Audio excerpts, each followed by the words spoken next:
Well, hello, friends, and welcome to the From Busy to Rich podcast. We help financial advisors grow their businesses beyond the products they sell and the assets they manage to increase profitability and reclaim their time by providing strategies and insights that will not only change your life, but practice. With me, as always, Wes Young. Wes, how are you doing on this fine morning? And I do mean morning. Yeah. Well, my lap is wet right now and warm, and and my hand is bleeding. I just learned. So we have it's been an interesting pre podcast prep that you and I've done here. Yeah, I really wish we were already recording when that happened so that all of our viewers could have had a chance. But let me paint the picture as we're prepping about the subject and the topic. Then all of a sudden, Wes is taking a drink as the mug falls off of his handle. So if that tells you anything about how passionate he is on today's topic, Really amped up, guys. Yeah.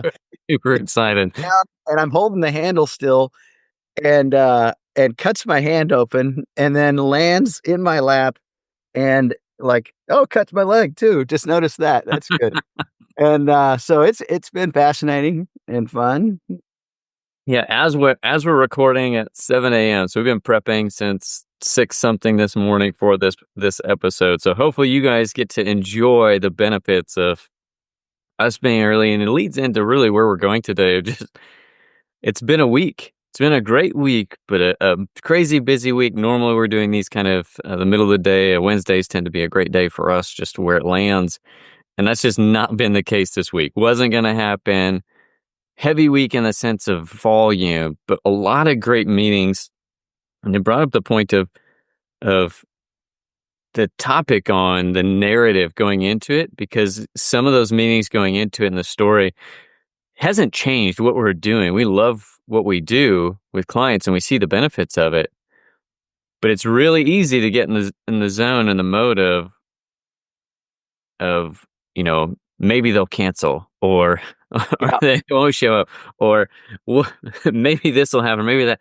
Something that we normally enjoy, but just the narrative and how we're carrying it completely impacts everything going into us and really can rob us of our joy and opportunity. Or we were even talking about hitting the snooze button in the mornings, right?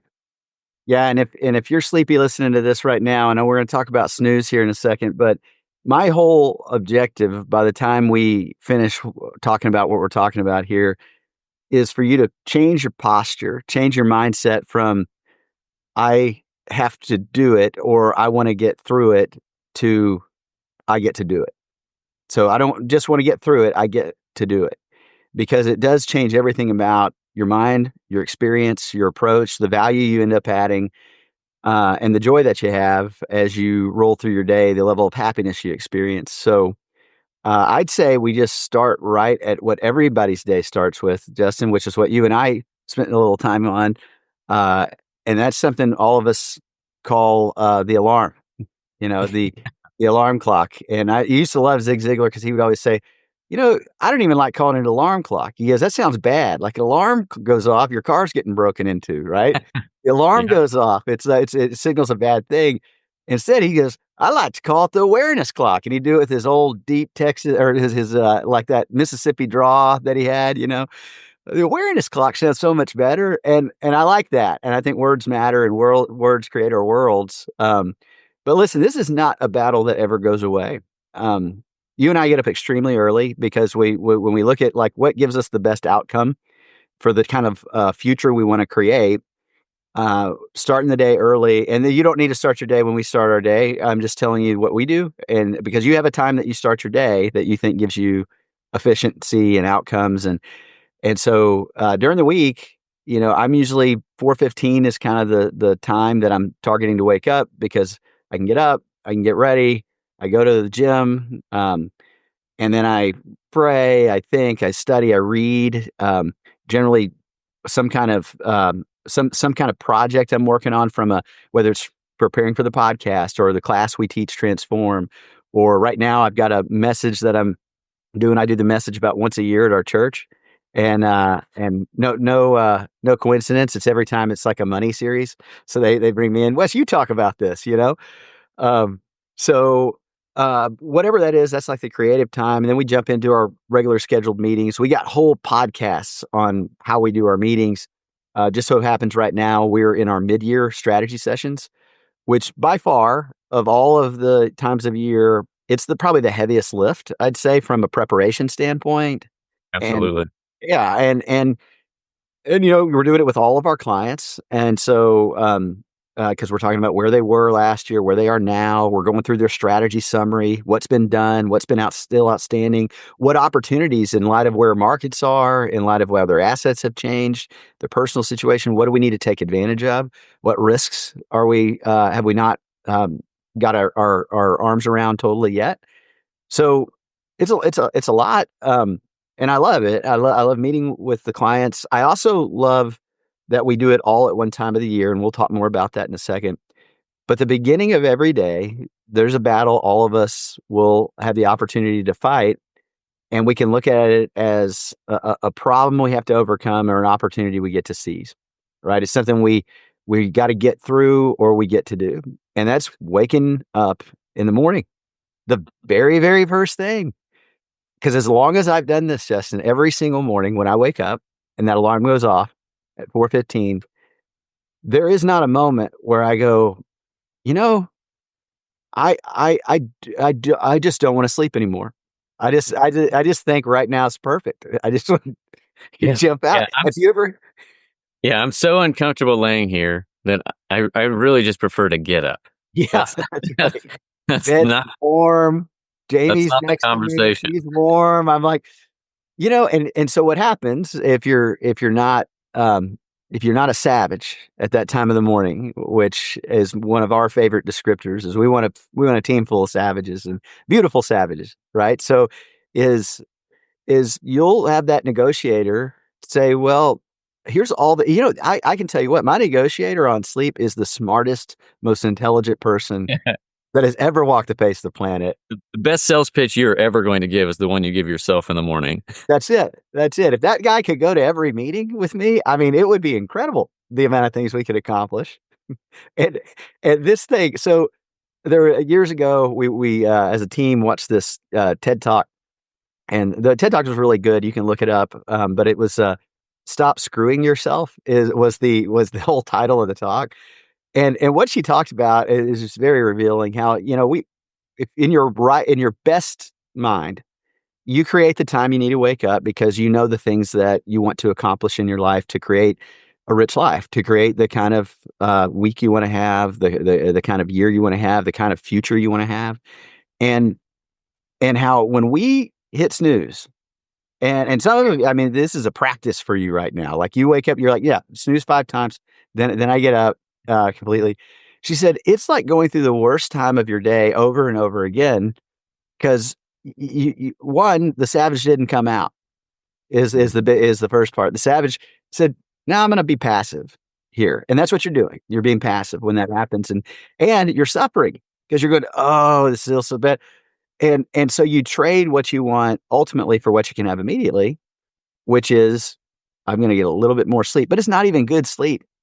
It's 8 minutes, right? And it's kind of 8 minutes, and then it goes off again, and you don't feel any better. It's not like, oh, now I'm ready. Okay. I mean, Yeah, and the whole time you're worried about now oversleeping, then when you do finally wake up, you know you're behind the power curve of where you wanted to be by that time. So as immediately you wake up and move into stress, you're not able to get done all the things that you had set up for yourself to control the variables that you can control to achieve the things that you want to achieve ultimately, like you mentioned. But in that moment, it's so easy. I know I personally I had to start moving my phone away because my subconscious was so efficient at learning like, hey, we like to hit snooze, but sometimes the conscious side wins. So let's just keep Justin asleep and learn to do this in his sleep. So I'll do it in my sleep. I'll hit the snooze button. Instead of the snooze, it's the off button. And next thing you know, it's 7 o'clock versus 4 when I was originally yeah, going to get up. yeah, and it's like the biggest battle all of us face, the first battle and big battle all of us face every morning to live a rich life is to decide that you're going to win the first battle, and that's waking up and getting up. Because here's the reality of it, right? Is it's not great for the first 10 minutes. but then you're awake, right? If you're walking around, you're awake. That's why I used to. This is the other thing I used to. I used to like say, I'll go to the gym after I wake up and do my prayer time, my devotional time. And what that usually meant was I'd get up and I'd go out to my chair and I'd pray for about a minute and a half until I fell asleep there. And then I had to repeat the cycle again, right? Or I love this suggestion. Well, I'll just pray while I'm laying here in bed. Then you don't even get out of the bed, right? That Oh, always yeah. works, doesn't it? That's great. Yeah. Well, give me some rest and peace. Yep. All right. You got it. Got I, it. yeah. Go nowhere. And I think, like I promise for you, for those of you listening, the whole point of the podcast today is not talk about getting out of bed, but it feeds into the story that then goes into every other aspect of the day. Because that's the first battle, but it's not the last. Yeah. Every day there's a battle and there's a story going on inside of our head about what we're doing and the things that we're moving into based on however we planned our day, what meetings we do or don't have set. And then how do we navigate that in a way to where it's enjoyable? Because I assume that everyone listening, to some degree or another, you like what you get to do with clients. Because if you don't, then that's a different conversation that we need to have. If you don't like this, we should probably be reevaluating some life choices here. But assuming that when you get to the opportunity to do it and sit with clients and really advise and help people create a rich life, it's enjoyable, it's fulfilling, and it's purpose filled. So why then sometimes are you like, oh, I don't want to have this conversation. I don't want to speak. I just want to be done with the day. What is it that is stealing the joy and robbing, and like what Wes talked about, and how can we flip that script? Yeah, and I think we could approach it a couple ways, Justin. I think let's kind of go through a couple different seasons of an advisor's life. Like, let's go through what you and I are doing right now, which is we've got a lot of client meetings. I had 16 client meetings this week, and these were not light meetings. These weren't like, hey, just checking in. This is like you're going deep. The preparation required was a lot, um, and so you enter Monday, and you have the whole weight of the week. Or you could say, I've got the whole side. I've got the whole. I've got all these opportunities in front Hmm. of me, and it is about the story you tell yourself, because a lot of times Monday people first, that's the hardest day to like not hit snooze, right? Because it's like, oh man, I got all these meetings in front of me, and you just listen to the story you tell yourself. It's like, look at all that we have to do. We got so much to do. We got so much we have to get done. All those words are not helpful. They're not useful. They're not going to give you a better quality of life. It's just going to make you suffer unnecessarily. And guess what? You're still going to do it. You're still going to go through all the meetings. So why can't we posture ourselves to enjoy the journey by just telling yourself a better story and saying, hey, all right. So first thing that alarm goes off in the morning, you tell yourself, man, I get to do this. Thank you. And you get up. It doesn't mean you're going to like feel like it, because what you want immediately is to snooze. But what you want ultimately is to have the best outcome in your day possible. And to do that, getting going when you said you should, when your mind was right, that is the best possible thing. Then we go into our Monday. You do whatever morning routines you have that prepare you to have good energy for the day. That's working out. That's, getting a good breakfast in, and then, we've got our team prep. But then here's an amazing thing too. And we talked about this on other shows before. We're not going to spend a ton of time on this today, but like Monday's a prep day for us. And then we have a lot of meetings Tuesday, Wednesday, Thursday, sometimes Friday. And, like, as I said, these meetings are heavy. Well, instead of you going, okay, what are we going to say in all these meetings? What are we going to talk about? Well, the week before, you or your paraplanner, hopefully you got a paraplanner or at some point, you get your head around that meeting, because you got to prepare for it anyway. Why not allocate some time the week before to do it? And then when you are done preparing for that one client, and if you've got a list of meetings like we do, like 15, 16, however many, why not go ahead and prepare for that meeting and record on a loom how the flow of the meeting is going to go. Show the things you're going to show on the screen. Spend 5 minutes giving like a high level. Here's all the things we're going to talk about. Here's a strategy summary. Here's the balance sheet from last year versus this year. Here's all the new opportunities. Here's what I would draw out, the other collateral pieces I want to show. And then you put that in the mind vault. So your mind at its best was in the vault. And then what happens is on Monday, we watch before our team meeting. That's our planning prep meeting on Monday, kind of at noon or 11:30. We watch a series of Loom videos. So I watched 16 Loom videos this week, little 5-minute Loom videos. And guess what? If you can speed them up, you can double. If you're like, well, I took 10, well, put it on 2 times because you did it, so you can listen to it quicker. And some people talk slow, so it's really easy, to speed up. But in 5 minutes, my head's around that client, and I used a bunch of creative energy and said, "Hey, you know what else we could do? You know what else we could do? You know what else we could do? Add this to the agenda. I'd like to see this different. This I don't think is accurate." And then that you're prepared. All of a sudden, the weight of the week is not heavy. All of a sudden, the size of the opportunity is what's visible, and it's an amazing prep tool. So, your thoughts on just that before we move on from it? I think just highlighting the point, when you're going in to review those videos, you're not going into it with the sense of what we were talking about a second ago. I have to do these meetings. I have to watch this video because I have to go do this. You're doing it in the sense of changing the narrative, even going into the Loom prep of, I get the opportunity to meet with these people this week and I can have life-changing conversations. I get the opportunity to go review this video and see what I can find and use my creative energy and capability to find those opportunities, especially in light of the variation of different meetings. We're at mid-years, but we're not stopping taking on new clients, Yeah. and markets have been going through compression, expansion cycles, a number of tons of different variables. But it's just like that conversation with clients, right? Like when markets are compressed, that presents an opportunity. Right? Things are Yeah. selling at a discount from where they were previous highs. Like instead of I have to do this, and I'm just going to get. What do I need to do to just get through these videos? Where are they? Yeah. And then because there's no joy in that. If that, I will tell you firsthand, if that's how I had to approach every conversation in this business, I would not enjoy what I do, and I would not be doing this. Yeah. And you know what? Think about the counter to this, Jesse, and we're gonna talk about you guys too, is you pull it to the week and you don't have any meetings. You Yeah, know what? The historical version of myself, if I was to go back, as a startup agent, sometime in that first 5 years, maybe 10 years and on some weeks, and that kid would have loved to have said, "I got how many meetings scheduled? This is awesome." right. It's amazing because how it feels. We're like, I don't have any meetings scheduled, so it's a different conversation for you, and we'll circle back to you guys here in a second. But just sometimes think back. I should be very grateful for all the opportunities that are set before me right now, and I get to do this. Exactly. I think again, it's just changing the dynamic of how are you looking at the problem you're approaching, or what you're seeing as a problem, because the 10-year younger version of yourself would have loved to have that problem. You bet, absolutely, yeah. And I think it goes back.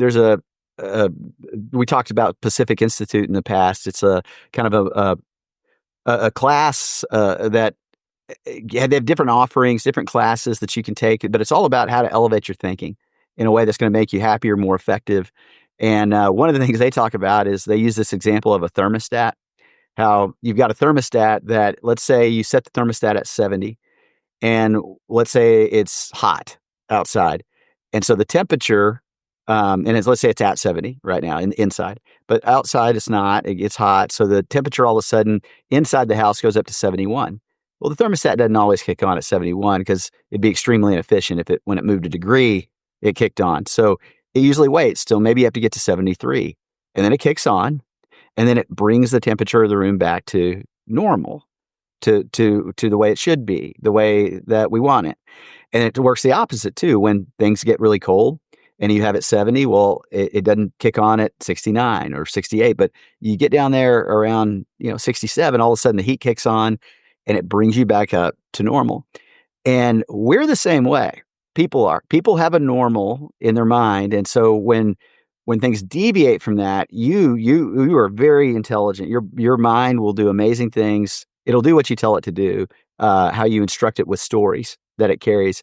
So if I have let's say in the middle of all these mid years, and I had two of these this week. some pretty high-end new clients that we'd onboarded it was a variation to like I got all these mid-years, and so you're kind of walking through a lot of the same things. It's very similar in pattern, so it's very efficient. But these were like one-offs, as I would call it, in the onboarding process at different phases. And so your tendency, if you're not careful, if you don't say, "Hey, what am I thinking?" is to go, I hope that one cancels, right? Because it's like that one I have to do that's a heavier weight I have to lift. It's a bigger piece of resistance, and maybe it'd be good if it moved to next week. And in fact, maybe I'll move it. Maybe I'll say, hey, is it okay if we can move it? I'm just to ask all our listeners, Justin, and I'll ask you.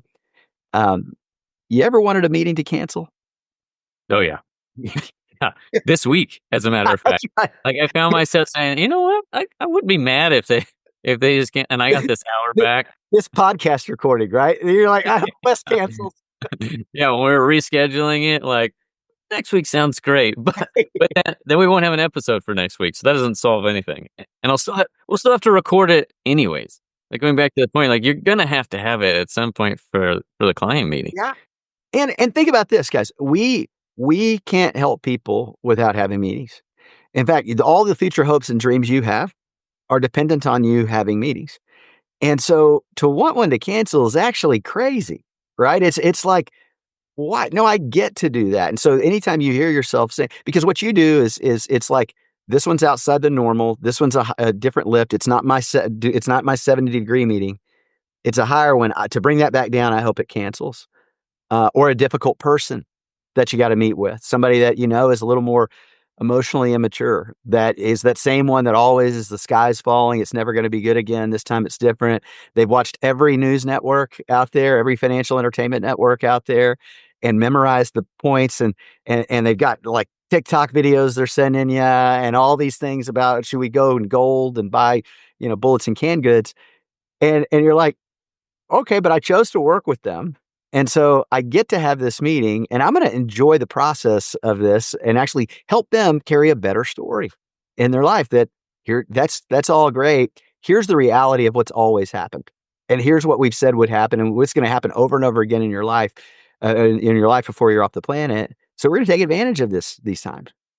Yeah, and it's so funny you bring up a point about the one-off things that come up and how those can be the things that feel like they're the biggest disruptor. Remind me of worked with this acoustic specialist one time talking about commercial properties and how they have to look at essentially soundproofing and certain things that they have to do. And was very specific on how interesting it is when they're doing the planning based off of perception, not off of actual decibels.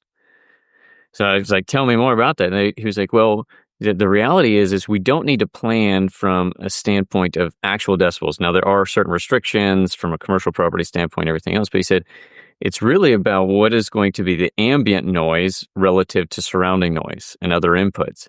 So you're going through the normal flow of your day, and from a noise perspective, there's this baseline of noise.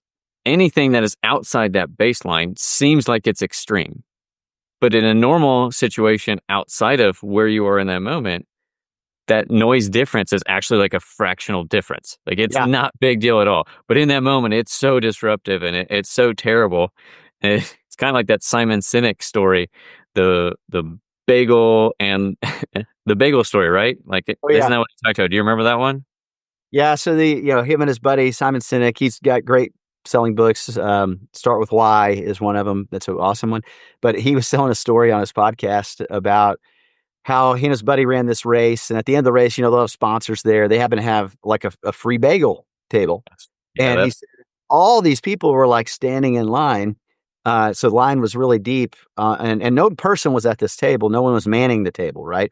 So on one side of the table, you had this big line, and he said, "Hey, let's go get a bagel." He said, "Ah, man, I don't want to stand in the line. It seems long." And he said, "But free bagel." And he said, "Yeah, but Simon, we got to run in. It didn't take us a while to get up there." And he's like, "But free bagel." And he's like, "Simon, listen, I don't want it." And Simon said, "Just stay here." And he just walks to the other side of the table and gets a bagel, a couple bagels for him, and brings it back. And so I think two things. One is one guy saw the size of the problem. The other guy saw what a great opportunity. And then his mind went into gear to go creatively. How do I there's no rule here that says I have to stand on the same side of the table the other guys are. I can walk an extra 30 feet and get to the other side and get the bagel. So some people are like, they are walking in there going, "Oh, the line is so long this week. This is so hard." And the other person saying, "There's a lot of free bagels out here that I'm gonna get to take advantage of and eat, and I can enjoy this or I can struggle with it. Either way, I'm still gonna get the bagel. So let's get after it." And I think when it comes to, our station right now, we do these mid-years, and people often ask us, well, including some of our teams sometimes, especially when we started doing them, we're like, "What if we do that, it's gonna be so, so much work," and I said, "Guys, we're doing these meetings all year long anyway. We're just consolidating them to what where one, we can be super efficient because we're doing the same kind of work all at once instead of different kinds of meetings happening all throughout the year. The mid-year is always going to happen mid-year. You don't control when you're onboarding people, but mid-year is going to happen mid-year. So we can focus our energy, and then you know what it does? It gives us seasons to our year. Like beginning of the year, we don't have mid-year meetings. We don't have year-end meetings. Still have onboarding meetings, still have specialty meetings, but it gives us freedom to work on other stuff. Mid-year meetings, we have a bunch of those, and so we kind of put head down, kind of focus on that. Then right after that, it's like we have a bunch of extra time to focus on things we couldn't when we were in the middle of the mid-years. Then back to year-end, and year-end's a little lighter, just kind of a different cadence to it, but we need variety. We need seasons because otherwise your day just feels like, it's Groundhog Week every week is kind of. Absolutely, and it actually gives you more capability and more capacity because you have a predictability about things, right? Like, I know that right now there's certain projects that I'm just not going to work on right now. There are things I'm going to get to, but it'll be in the next season. Could you imagine if you're a farmer and you're going through the year and it could be winter, summer, fall, or spring on any given day? Now, I'm going to caveat that with if you live in Texas, that's probably fairly true. Like it can't be winter or what we would call winter, fall, spring, or summer. But in most of the country, or especially where most of the agricultural growth is happening, if you had to go through the year and not knowing on any day or week what season it's going to be, you couldn't grow anything effectively. Right. Well, it's like that, C.S. Lewis book, The Lion, Witch, and the Wardrobe, when they would always talk about, it was like the worst place that existed that the White Witch had created because Mm. they said, "It's always winter, but it's never Christmas." And nobody wants things to be always winter and never Christmas, right? We want winter, but then we want spring break, and we want summer. Kids are getting out of school right now. So it's kind of a different vibe, and there's an energy around that change. But, it's like anything else. You do too much of anything long enough, and it doesn't become fun. And Right. that's why one of the things you had mentioned before the podcast started, Justin, I think to remind our listeners, is like when you are going through at your Triple T tool that we have, where you're outlining, hey, what activities, it outlines all the activities that you're doing, and you rank them. You rank them a 10, a 5, a 1. A 10 is this is the highest and best use of my time to contribute to our team's progress. Or it's a 5. It's like I can do this and it's important it be done. Probably not my highest and best use. And then a 1, nobody needs to do this anymore. And those things show up, believe it or not. And then you rank it a second time though. And then it's like 10, 5, 1. If it's a 10, it lights me up, gives me energy. I enjoy it. If it's a 5, it's like, I don't hate this. I would say I don't have as much like gas in the tank to be excited about doing it. And it's a 1. It's like, I hate this. And this is a drain on existence. And so, but what it is it's kind of telling. And you have to be emotionally aware when you're doing this because, you catch us, we're a good ways through our mid years now. But we're not out of the mid years yet. We got a lot to do. Uh, and and if you were to do 10, 5, 1 and I wasn't emotionally aware, I'd say, I don't know. Sometimes if I'm just looking at what we have left, it's a 5. I'm like, but is it? It's a 5 because there's a lot, and it won't be a lot for a long time. And so I can get myself back to that. No, I'm gonna make this will light me up because I'm trading, months of my life with it, and it leads us to the outcomes we want. It helps a bunch of people. So truly not people suffer unnecessarily because of the stories they tell themselves. You got to tell yourself a better story. Well, I hope you enjoyed this episode as we've been discussing this idea and concept on pressure is a privilege. Please join us next week as we continue the discussion to dive a little bit deeper with part 2, continuing to walk through what the weight that we're carrying is in the story that we're telling ourselves. Looking forward to having you next week. Hope you enjoyed.